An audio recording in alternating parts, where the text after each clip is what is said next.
Marcellus Williams asks SCOTUS to stay his execution.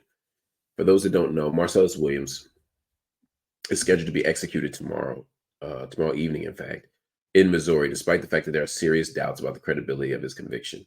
Williams, who is 55, asked the Supreme Court,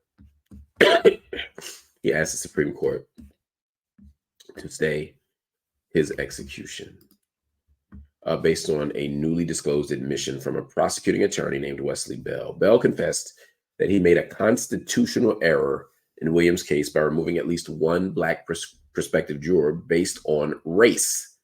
The other issue, Marcellus Williams' DNA is not on the murder weapon. Williams was convicted of killing former newspaper reporter Alicia Gil in 1998.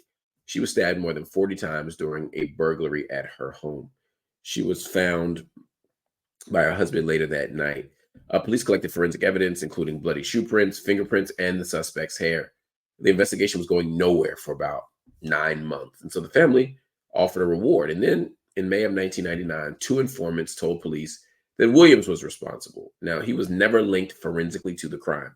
Still, the jury found him guilty. And today, the St. Louis County Prosecutor's Office is backing Williams. They filed a motion to vacate the conviction, which was approved by the trial judge, but the motion was contested by the Attorney General.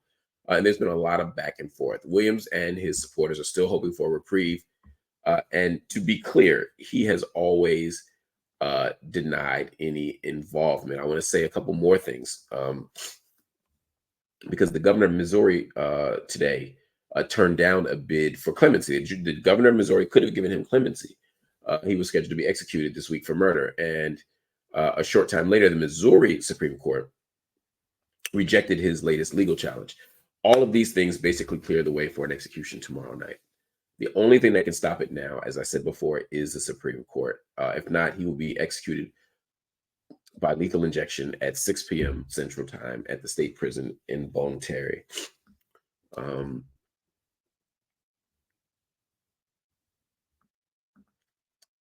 Looking at the evidence, he seems to be factually innocent.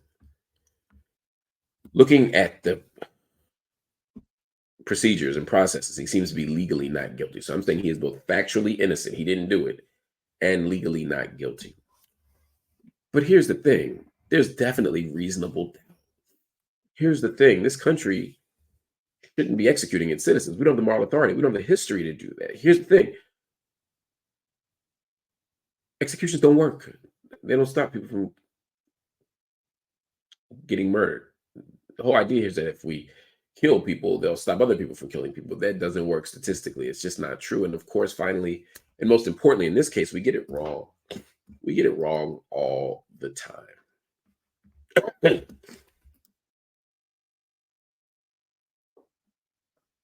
We get it wrong all the time. And there's no turning around if we get this wrong.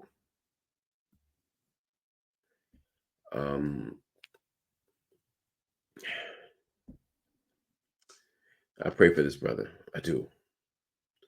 I pray for his peace. I pray for his safety. I pray for his family. But as our enslaved ancestors used to say, you got to pray while running. That means it ain't enough to just pray. We got to do more than that. We got to work. We got to struggle. We got to fight. So let's figure out what that looks like. Everybody should be writing to the governor, even though he's already said no. Everyone should be writing to the members of Congress, even though it seems like we're past that. All we can pray for is that the Supreme Court does something. I don't know if they will. I'm not optimistic, but I never give up. Why are they in such a hurry? They're not even saying just put him in jail for life. They're saying we have to kill this man. Oh, God. Karen D said, please call Missouri's governor's office to save Marcellus Williams before tomorrow at 6 p.m.